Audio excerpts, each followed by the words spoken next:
All right, let's just jump right in. We are talking about leadership today, but not your typical rah-rah inspirational stuff. No, we're digging into how you lead right now in this kind of chaotic, high-friction world of 2026 where, let's be honest, the old rulebook is pretty much useless. In this quote, it absolutely nails the core paradox we're all living in. I mean, just think about it for a second. We're seeing these incredible leaps in technology, industries are getting smarter and tougher, but it feels like all this progress is happening in spite of the political craziness, not because of it. So how on earth do you lead when the very ground beneath your feet feels like it's constantly shifting? Well, for starters, you're dealing with something the source material calls policy whiplash, and it's exactly what it sounds like. One minute, you've got a clear set of rules. The next, a hypothetical bill like the One Big Beautiful Bill Act comes out of nowhere and poof, the tax credits your entire industry depends on are gone overnight. Suddenly, long-term planning feels more like gambling. Then you've got the AI signal crisis. Now, don't get me wrong, AI is boosting productivity in ways that are just wow. But there's a flip side. It's also unleashing this tidal wave of content that is, and I'm quoting here, linguistically complex but substantively underwhelming. It's getting so much harder to tell what's a real, valuable insight and what's just, really well-written fluff. And if all that wasn't enough, the very systems we used to count on for stability are now kind of wobbly. I'm talking about government shutdowns that freeze up crucial agencies, or sudden trade wars that just flip the whole economic chessboard. The things that were designed to be stable are now part of the turbulence. So, all of this funnels down into one single crucial question for every leader out there today. How do you actually lead your team, your company, your project when you can't control any of these giant external forces? That's the puzzle we're going to solve right now. The answer, it turns out, requires a massive shift in your mindset.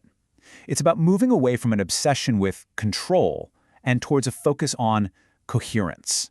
Basically, if you can't manage the crazy world outside your organization, you've got to get radically better at managing the world inside it. And this slide lays it out perfectly. The old way, you are a manager of variables. You are always reacting, trying to predict and firefight every single shock from the outside. The new way, you become a governor of conditions. You're not a firefighter anymore, you're an architect, designing a tough internal system that can take a punch without falling apart. And this brings us right to our big idea, the governance of coherence. So what is it, really? It's the hands-on work of building an organization where your team can actually learn from what goes wrong, adapt to insane changes, and just endure. Not because the storm outside is past, but because the ship you've built is strong enough to sail right through it. Okay, so that's the what. It's a great concept. But how do you do it? How do you actually become a governor of conditions? Well, this framework breaks it all down into 5 very specific, very practical roles that you need to start playing. Let's quickly walk through this new toolkit. First, you're the signal holder, the one who cuts through all that noise. Then you're the boundary keeper, who protects what's important. You've also got to be the architect, designing the systems that let your team learn and grow. You're the decision stabilizer, bringing clarity when things get messy. And finally, the meaning translator, who helps everyone make sense of the chaos. These 5 jobs, that's your new playbook. Now for the fun part. Let's make this really concrete. We're going to take this whole new toolkit and apply it to probably the most disruptive force on the planet right now, artificial intelligence. And we have to start by acknowledging the obvious. The upside with AI is absolutely massive. I mean, look at this. The data suggests it can boost scientific productivity by a jaw-dropping 89% in some cases. This is exactly why everyone is adopting it so fast. The potential is just too huge to pass up. But, and this is a big but, here comes the problem. We are right back to that quote. With all this AI-generated content flooding our inboxes and our workflows, we're smack in the middle of that signal-to-noise crisis. How do you find the truly brilliant ideas when they're buried under a mountain of perfectly written but ultimately hollow reports? And this is where your first job kicks in. As a leader, it is your absolute responsibility to be the signal holder. You have to be the one who defines what real quality looks like, who points to what has genuine substance, and who filters out the noise before it accidentally becomes your team's new standard. This, of course, leads to the next huge challenge. When an AI can whip up a draft in seconds, the lines of accountability get really blurry really fast.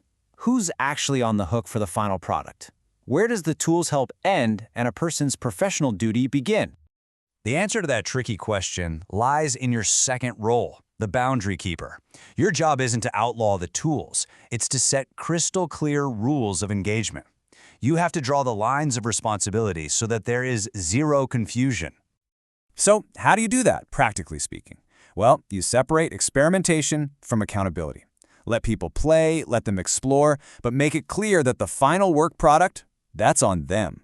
Clarify that AI is an amazing tool for drafting, but a human is always the final author. And above all, you make sure everyone knows that your core standards for quality are absolutely 100% non-negotiable. So let's zoom back out and see how this all comes together. When you start governing your internal world like this, when you become a signal holder and a boundary keeper, you start building real, tangible resilience. You create an organization that doesn't just survive, but can actually thrive, right in the middle of the storm. This is that 2026 paradox in action. And if you want proof, just look at this number, 93%. Despite federal policies actually rolling back incentives for clean energy, renewables still accounted for 93% of all new power capacity in the U.S. That's hard, undeniable proof that industrial momentum can push forward, even when the political winds are blowing against it. And this quote just says it all, doesn't it? The argument here is that smart leaders have basically stopped looking to the government for stability. They've realized that resilience isn't something they can just count on from the outside anymore. It's now a strategic asset they have to build and manage themselves, right on their own balance sheets. So, if there is one thing you take away from all of this, let it be this simple idea. In this wild new era, true stability doesn't come from trying to predict the storm or control the waves. It comes from the systems you design, the culture you cultivate, and the coherence you build within your own walls. Resilience is an inside job. Which leaves us all with one last, pretty powerful question to think about. In a time when our big, traditional institutions seem to be drifting, who exactly is responsible for building the future? Well, according to this new playbook, the answer is you are.